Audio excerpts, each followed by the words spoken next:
say it's the Four Freedoms.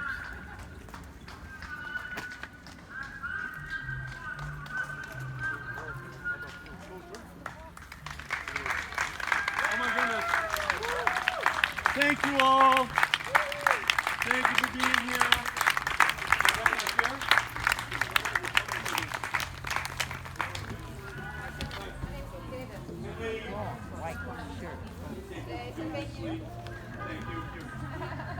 Good afternoon, everybody. Step one, since we're actually all together now, we're going to get started. If you could come closer, it'll be easier for you to hear, because we can't crank this up any higher without having real serious feedback problems. So if you could sneak up here and abandon the shade for just a few minutes. My name is Michael Wise. I'm the chair of the Democratic Town Committee here in Great Barrington. Thank you very much. Welcoming the senator to the Wild West of Massachusetts. As I told him on the way up, we have a stone out front that claims the revolution started here, not in Boston. And as he knows, the Tanglewood Symphony Orchestra is home out here. I understand they play in Boston when the weather is lousy. My one Ed Markey story, and then I'll turn it over to the next speaker. In my capacity as town chair, I get to go to the state convention. One of the highlights is listening to Ed recite all of the progressive reforms that started in Massachusetts, and doing it in an accent that leaves no doubt that he started in Massachusetts too. To welcome Ed to Great Barrington, our newest select person, Lee Davis.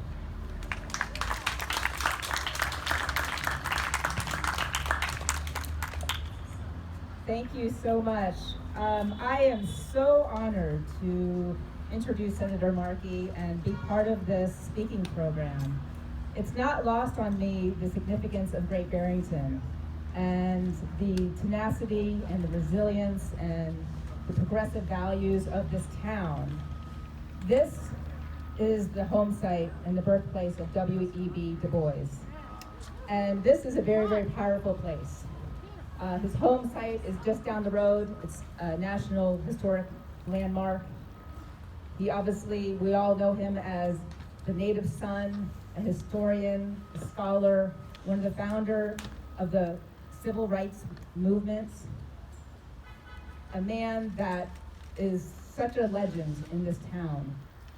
This is also the place of Shays' Rebellion, one of the very first open resistance to the British rule, where poor farmers stood up against unfair taxation and an unresponsive government. So Great Barrington has a history of standing up for values. And this is one of the reasons why I'm so happy to introduce Senator Markey, because that's what he does for us. He stands up for the little guy. He stands up for those that are the most vulnerable in our community. And there is such a connection to Great Barrington and Senator Markey. This is also the place 2 months ago that 1,000 residents came and supported the Black Lives Movement. I was one of those speakers that day, and this is just another example of the power of Great Barrington and the support that we have for someone like Senator Markey that has done so much for energy efficiency, environmentalism, Alzheimer's. The list goes on and on. In 2017, I'll never forget the very first time that I saw Senator Markey speak. It was in Pittsfield. It was at the Four Freedoms March. It was afterwards. And the depth of character rang out so powerful for me. It was so deep and so compassionate. And it really struck me. And I thought that this was a man that I could trust. This was a man that has experience, that stands up for values, that challenges the status quo. And we are so fortunate to have him represent us in Massachusetts. I'm going to be supporting Senator Markey on September 1st, and I hope that you all support him as well. Thank you so much. Wow.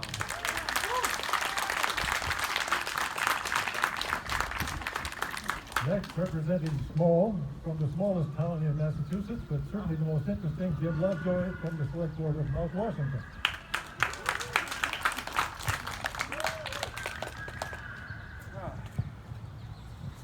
Hello. Well, I appreciate the opportunity to speak to you all on behalf of Ed Markey today.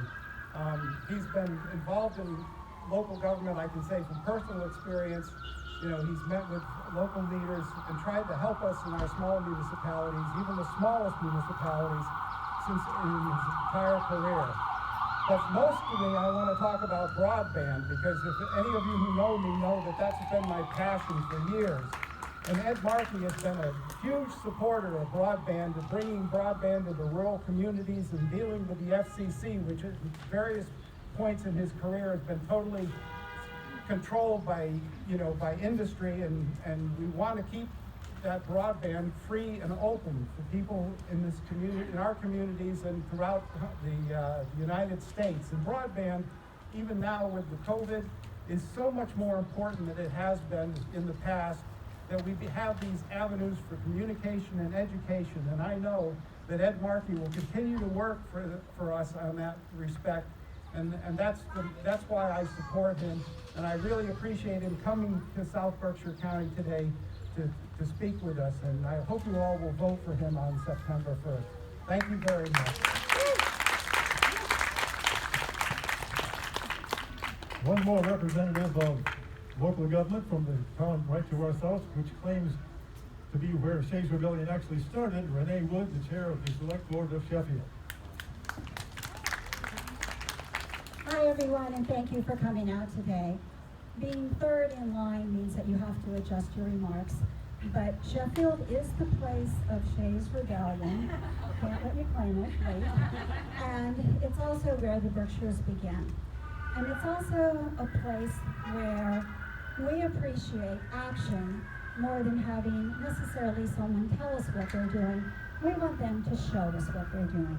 And Ed Markey has consistently, for a very long period of time, lived his values, implemented his values, and taken us with him as he carries us into the future on values that we're not even sure we have yet. And what I am speaking of is his incredible progressive record on climate change. All of the injustices, we can do economic, we can do class, we can do color, we can do sex, we can do identity, we can do income, and there's more. He has led the way on these. Jim spoke of broadband. Ed takes the time also for the small issues. He has currently been working against the FCC as a lifetime project, but he has been working for years to get us out of the Albany market, wouldn't that be nice, and into the Boston market. He also, when Spectrum and other cable companies were given the right to take fees that are generally supposed to come to the town, we wrote a letter to Senator Markey, and the next thing we know, and there were other letters, we're not going to take total credit for it, he has introduced a bill to straighten that out and leave those fees with the local CTSBs or cable companies, or I should say hometown television companies, not the Spectrums, who certainly don't need it. I met Ed 11 years ago. I know he doesn't remember it, and why would he? Because he spoke at a huge organization, MMA, it's the Massachusetts Municipal Organization, their annual convention, and he answered questions. And he was paired with Scott Brown, if anyone remembers him.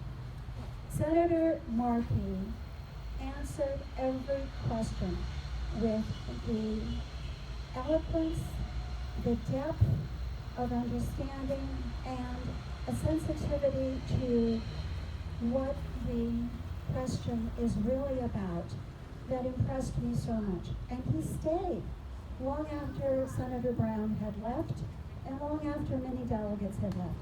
He stayed there, it seemed like forever, answering questions. He has the past in his experience. He knows firmly how we are in the future, in the present, and he has eyes on the future. He was progressive before it was chic. And I just want to ask you, anyone who says, and I hope there's nobody in this group, anybody who says that you are 74, therefore you should step aside, does not know those of us who are 74. And is actually practicing another one of those isms that we are trying to get rid of, and that is ageism. Should we have asked Supreme Court Ginsburg to step aside when she was 74? Oh my gosh, she and Ed are doing their best work now. They are coming into their own. And to say that someone should step aside because of their age is absolute total nonsense. I would love to be 39 again, I will admit that, but nowhere did any of us have the wisdom and the depth of experience to see things the way we do at 74 when we were 39. And if anyone says he's been around too long, please let us remember that Ted Kennedy was in the Senate for almost 47 years. So there's nothing wrong when you're doing the right job and you're doing a good job and you're doing an outstanding job to stay there. Now I just want to ask you one more question, because if you're not convinced to vote for Senator Markey, this will do it for you. When Joe Biden is elected in November, let's hear it, and he takes office in January and tries to undo and straighten out 4 years of destruction and just basic evil, who do you think he's going to want standing there in the Senate working with him? Is he going to want someone who knows how to write legislation, has the connections to understand what they're writing, has the connections with colleagues to get it passed, and knows the ramifications of what he's doing? Yes, he will, because Senator Markey and President Biden are going to bring back better our country in January, and we must do everything possible to get them both elected. That's it for me. Vote, get your friends to vote.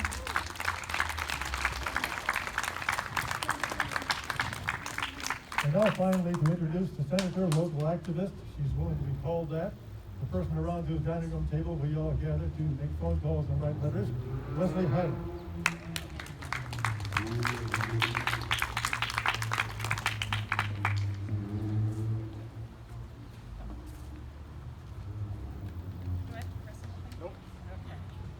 I'm truly honored today to be able to introduce Senator Ed Markey. Okay. As you can tell, I'm not a politician. I was asked to do this. Right into it. Okay, right into it. Start again. I'm truly honored to be able to introduce Senator Ed Markey today. I was asked to do this not as a political official, because I'm not, but rather as what I'd like to consider myself, a constituent advocate.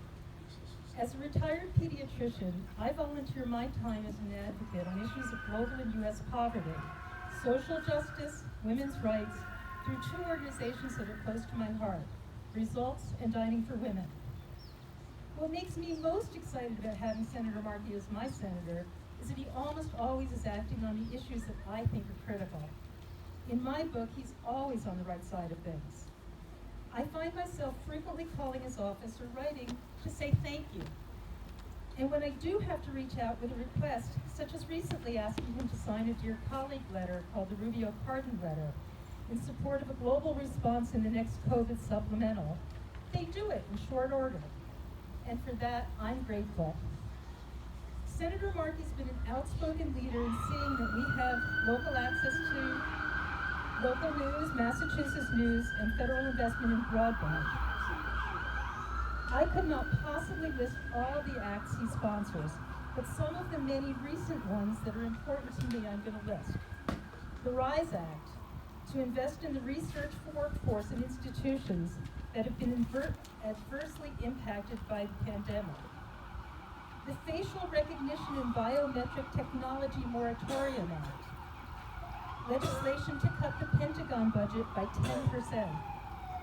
The Protecting Human Rights During the Pandemic Act, which will require the State Department, USAID, to employ diplomacy and development assistance. Legislation to end qualified immunity and hold law enforcement accountable for using excessive force or brutality. Legislation to ban law enforcement from using tear gas and rubber bullets. The HALT Act to end the dangerous 21st century nuclear arms race. He's introduced legislation to halt deportations and harmful immigration enforcement actions during the pandemic. And he's introduced the first of its kind legislation to address the climate refugee crisis, which disproportionately impacts women and children. And of course, I'd be remiss if I didn't say he's the author of the Green New Deal. It's kind of serious. What a business. But close to my advocacy heart is that he voted for the CARES Act, and he co-sponsored the Rental Market Stabilization Act. And for many years, he supported the Global Fund for AIDS, Tuberculosis, and Malaria, Gavi, the Vaccine Alliance, the Center Maternal Child Health Actions, as well as Nutrition and Education, all of which address global development issues that have enabled the dramatic reduction we've seen in extreme poverty. And as we face this pandemic where we risk the loss of decades of progress, I know that I can ask him, which I'm going to do, to encourage his colleagues to support a global response to a global pandemic, since none of us will be safe from COVID until all of us are. So Senator Markey, I thank you for coming all the way out west here to share your thoughts with us. And I, for one, am looking forward to continuing our work together in the future.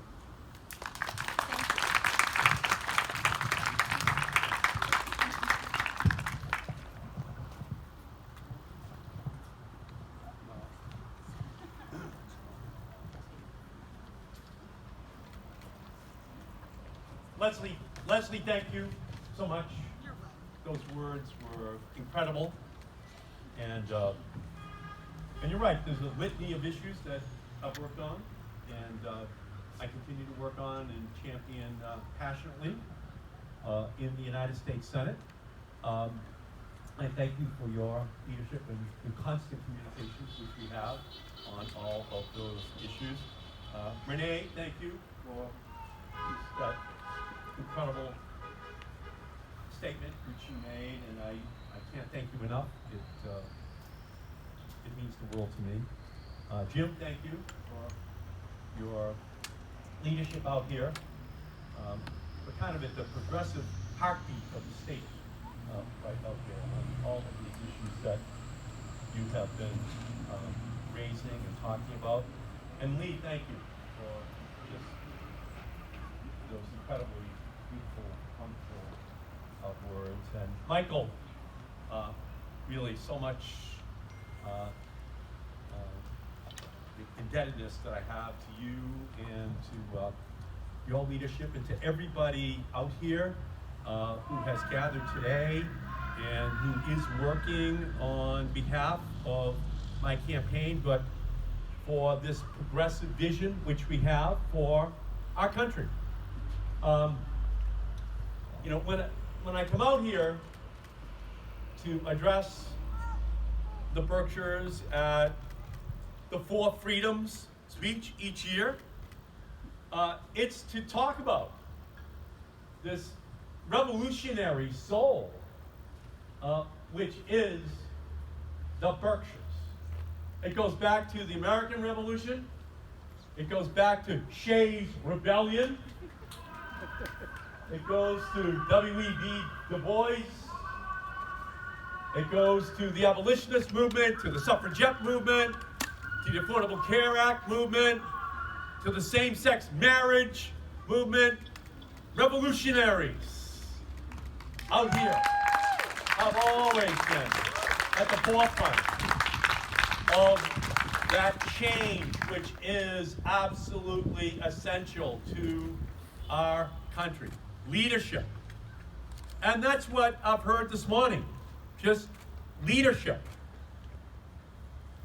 What needs to be done in the future.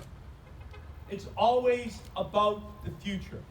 The past instructs us, but the future is the agenda. Right now, we have a president who is nostalgic for a time that never existed, instead of the idealism which we need in order to confront the problems of today. But for the poor, the sick, the elderly, the disabled, the climate, brown, black, and immigrant populations in our country, the past is just a memory, and the future is their hard reality. Our responsibility is to ensure that we stand and that we fight, and that we change our country, that we become the leader. And so, yes, in ensuring that Channel 22 is carried out here by Charter Communications, yes, I led the effort, and yes, we got that changed. You are part of Massachusetts and not Albany. You deserve to see the news from Massachusetts. So I was proud to be able to do that. And right now, I am working on a comprehensive broadband plan for the future to make sure that we provide the access that people in the Berkshires need, but people all across this country need. And I'm partnering, interestingly, with Joe Manchin from West Virginia, with Republican senators who have these same issues that are not well understood by many people. I'll give you one illustrative example. Right now, in our country, 16 million children do not have access to the internet. The Massachusetts Teachers Association is now saying that they do not want to start the school year now because they do not believe the conditions are safe. Well, if they are not safe, then children are going to have to learn at home, which is why I was the advocate for and the author of a program called the E-rate, the education rate, the internet rate, that provides the internet on the desk of children all across the country. It's been a $54 billion program to ensure that every child has access to it. It's the first time that an educational technology was deployed at the same rate for poor children as for rich children. But today, it's not a technology that millions of children have at home. And in the Berkshires, where you are experts on the need for broadband to be deployed ubiquitously, you know what the consequences are going to be for those children. It will lead to a homework gap, it will lead to a learning gap, which will lead to an opportunity gap for those children, and it is going to be catastrophic. Which is why in the coronavirus bill, which we are going to be debating as soon as the Republicans in the Senate can say those same 5 words that Donald Trump continues to say, which proves that he knows what's going on, that we are going to provide $4 billion for internet access, Wi-Fi hotspots to be built all across Massachusetts, all across the country, so that every child has access to the internet at home. Every child has an ability to be able to learn. I have right now all 47 Democrats are signed on, and when we begin this negotiation, we are not giving until we guarantee that every child has it, that $4 billion is there on top of the additional E-rate money for the internet on the desks of children so that they can learn. That's like oxygen to children, the internet.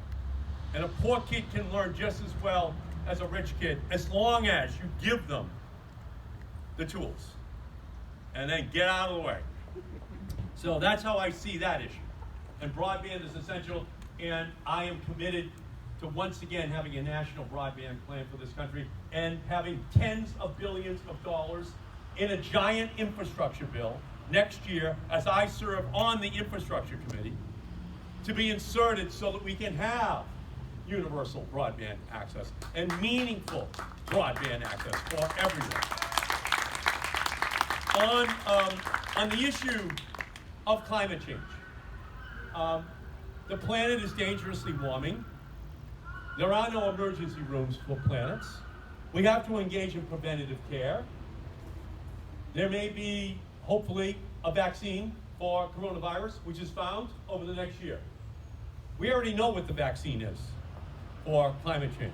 It's wind and solar, all electric vehicles, plug-in hybrids, it's battery storage technologies, it's new energy conservation strategies for the industrial, farming, commercial sectors of our economy.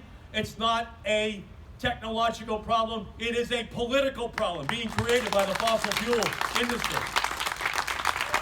And Alexandria Ocasio-Cortez and I introduced the Green New Deal a year and a half ago. And why did we do that? Well, I will tell you why we did it. Because just 2 years earlier, not one reporter asked a single question of Donald Trump or Hillary Clinton about climate change. The Green New Deal has solved that problem. And we even saw last week President Biden-to-be introducing his new climate plan, asking AOC to be one of his consultants in developing that plan. And we can even do better. And we know we can. We know that once we unleash these technologies, that it is going to cause a revolution that is no different than what happened as we move from the black rotary dial phone to the Apollo level computer, which every one of you is carrying around in your pockets right now. It all happened once we broke down the telecommunications monopolies. And once we get the oil and gas and coal industry out of the way, we know that our country is going to solve this problem and deploy it at speeds that no one anticipates right now. So I give you my pledge on that. I will be on the floor of the Senate as the leader on climate change and the leader on deploying clean energy. Steve Cowell is out here. And the leader on social justice, because that is what Alexandria and I did as we wrote the Green New Deal. Starting on page 12 all the way through page 14 of a 14-page resolution, we just started talking about social justice. People of color, poor, rural, isolated, insane. Everyone must be included. Intersectionality, frontline communities at the front of the line. A lot of people called that socialistic. They called it crazy a year and a half ago. You know what they call it today? They call it the future. Because all across this country, the Sunrise Movement, young people, partnering with a preceding generation that had been activists, are all standing up and saying the way to save all of creation is to engage in massive job creation. And that is what the Green New Deal is all about. In the same way that is what Medicare for All is all about. They call that crazy. When I stood next to Bernie Sanders as Medicare for All was introduced in 2017. But now with millions of people who have lost their health insurance and because of coronavirus, millions. On top of the millions who already don't have health insurance. We know that our healthcare system is really a sick care system. We're 45th in terms of life expectancy in the world, spending twice as much money on health care as any other country. We're 45th in life expectancy. We're 38th in health outcomes, while spending twice as much as the average industrialized country. So we know that we need fundamental change. And in the same way, the Green New Deal, and here's what we know. Liberals are usually right, but too soon. You gotta wait for people to catch up. Medicare for All and the Green New Deal, their time has come. And on the floor of the Senate next year, I will be fighting to make sure that once and for all, we have health care for everyone. Once and for all, we guarantee that we get the health outcomes that we want for our country. When George Floyd was murdered, it was absolute evidence that we have a criminal justice system which is broken. We have a police system which is broken. And we have to ensure that we provide accountability, which is why Elizabeth Warren and I have introduced the legislation to repeal qualified immunity. that if there is a murder of an innocent person, that a police officer has to be held accountable by that family. Absolutely. And with Senator Cory Booker, I've also introduced a law called the Next Step Act. And what that does is it says there's something wrong with the criminal justice system when the United States, with 5% of the world's population, has 25% of all the prisoners in the world are behind bars in the United States. That with 5% of the world's population, 1 in 3 women behind bars in the world are behind bars in the United States, with 5% of the world's population. And we know who they are. They're poorer. They're people of color. We criminalize being poor. We criminalize homelessness. We criminalize minor drug offenses in a way which then have an unalterable impact upon the direction of those lives. And we have to change. We have to overhaul that system. And that's what Cory Booker and I are going to do on the floor of the United States Senate. Because we have to lead in piece of legislation to just change this system in our country. So all I can tell you is this, that Shays' rebellion began out here. Well, there's a Markey rebellion going on as well. There's a Markey rebellion. And we're in this fight. We're in this fight for justice. Criminal justice, healthcare justice, environmental justice, educational justice, racial justice in our society. And the revolutions always start out here in the Berkshires. There's something in the genetic code of the Berkshires that brings you to the front of the line every single time. And so let's just go back, if I may briefly, to January of 2017. Donald Trump is about to be sworn in. About to be sworn in as president. And out here in the Berkshires, you organized a 4 Freedoms march. It was 11 degrees. It was cold.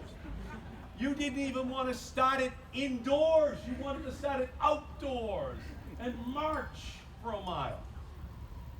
And the revolution, as I said, that day begins in the Berkshires against Donald Trump. And we are now 4 months away from fumigating Donald Trump out of the White House and changing control of the United States Senate and having our own FDR moment in January of 2021.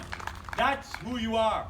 FDR's 4 Freedoms now made real for everyone on a non-discriminatory basis in our country. That is what we will do. That is my promise to you.